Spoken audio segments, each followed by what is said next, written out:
এই ফ্যাসিবাদকে সমর্থন করেছে, আজকে তারাও লাঞ্ছনাপ্রাপ্ত হয়েছে।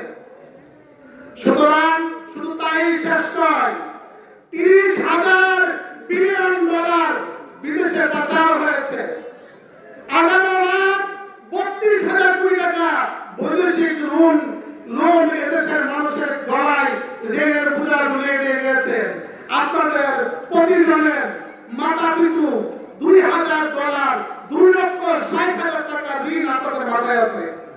প্রতিজনের কাছে আপনাদের ঋণ আছে, ব্যক্তিগত ঋণ করেছেন, এই রাষ্ট্র আপনাদের কাছে গলায় ঝুলিয়ে দিয়ে গেছে।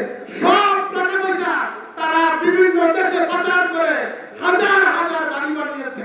সুতরাং এই লুটপাট থেকে বাঁচতে হলে জামায়াত ইসলামী ছাড়া এদেশে অন্য কোনো ব্যবস্থা নাই আপনাদের মুক্তি। আপনাদেরকে জামায়াত ইসলামীকে বেছে নিতে হবে, আর কোনো বিকল্প কোনো রাস্তা আমাদের কাছে খোলা নাই। আর এর পক্ষে কথা বলতে গিয়ে শহীদ উসমান হাদির তাকে কি করা হয়েছে, নৃশংসভাবে তাকে শুট করা হয়েছে। সুতরাং উসমান হাদির ভারতের আধিপত্যবাদের বিরুদ্ধে সোচ্চার কণ্ঠ ছিলেন। যদিও বয়স ছিল 32, সে এই বয়সে যা করেছেন এদেশের বড় বড় নেতারা তা করতে পারে না। সুতরাং আমরা আপনাদেরকে স্পষ্ট ভাষা বলতে চাই, যেদিন ইসলামী আন্দোলনে যোগ দিয়েছি সেদিন শাহাদাতের প্রেরণা নিয়ে যোগ দিয়েছি। সুতরাং মৃত্যুর ভয় জামায়াত ইসলামীর কর্মীদেরকে, ইসলামী ছাত্র শিবিরের কর্মীদেরকে দেখিয়ে কোনো লাভ নেই।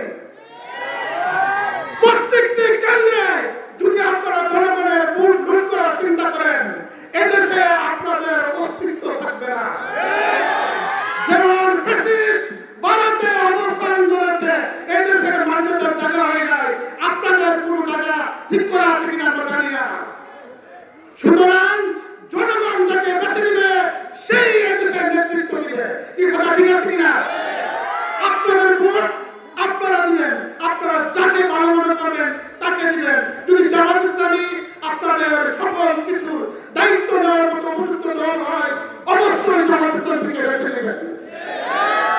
আর আমি সবাইকে বলতে চাই, আপনারা নির্ভয়ে ভোটের কেন্দ্রে আসবেন।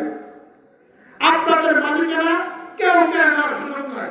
আমরা এদেশের নাগরিক, আমরা এদেশের বৈধ নাগরিক। সুতরাং আমার ভোট আমি দেবো না, কে দেবে? আপনারা প্রত্যেকেই পাহারা দিবেন। সকাল 7:30টায় ভোট শুরু হবে, আপনারা ফজরের সালাত আদায় করে কেন্দ্রে হাজির হবেন। ইনশাআল্লাহ আপনাদের ভোটের মাধ্যমে